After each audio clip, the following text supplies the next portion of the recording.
Good morning mga mare, welcome to my YouTube channel. So for today's video is magbe-breakfast kami ni mama at ni papang. So while nagbe-breakfast kami is nagtitingin kami sa overlook. So nandito pala ako sa terrace namin.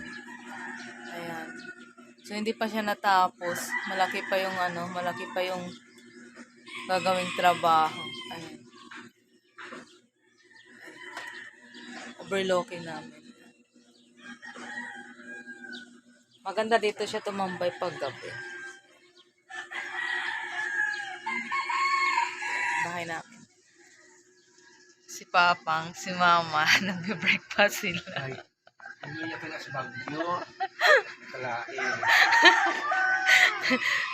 Nagbe-breakfast sila sa yan. Kape.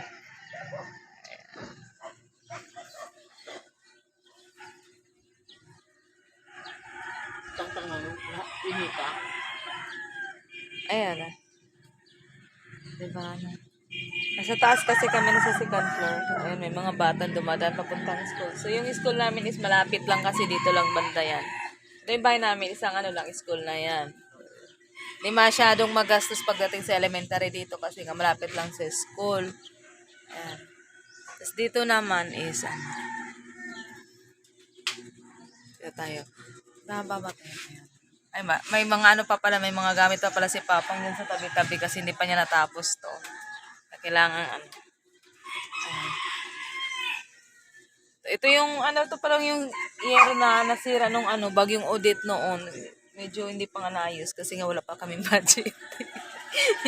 Wala kaming budget. Ayan. Ito yun naman yung nyug. May nyug din kami dito sa tabi.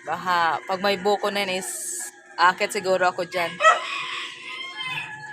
May mga bahay-bahay din sa baba. Hindi ko kayo mabigyan ng maraming video talaga mga mare kasi sobrang init talaga dito, natamad talaga akong lumabas. So, ngayon kagigising ko nga lang kung anong oras na kagigising ko lang. Napagod din na kasi ako kahapon. Galing ako nag-apply kahapon. So nag-interview na rin ako kahapon. Sana naman ay tatawagan na agad para hindi matambay na matagal dito sa Pilipinas kasi sobrang mahal ng bilihin dito sa Pilipinas. Diyos ko, pumunta ka ng palengke, 1,000 mo. Kapiranggot lang madadala mo. Akala ko nga, nagulat ako nung binili namin ni mama nung pumunta kami ng palengke. Yun lang nabili namin, kapiranggot. Hindi man lang nakakadami dun sa plastic. Ayoko tumambay na matagal dito sa Pilipinas. Gugutom tayo dito pag wala tayo trabaho. Ay, mga kapitbahay namin.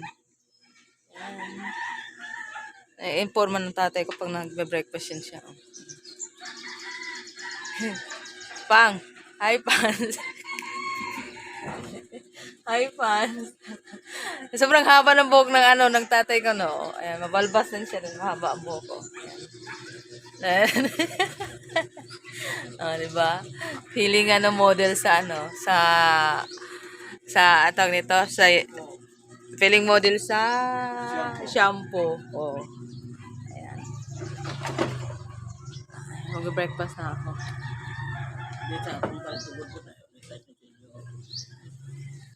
Ang kape. Ito kasi yung pinaka-paborito kong tinapay nung kabataan ko pa. Ito yung pinaka-paborito ko. Masarap kasi ito sausaw sa kape. Yan si mama. Sausaw din siya sa kape.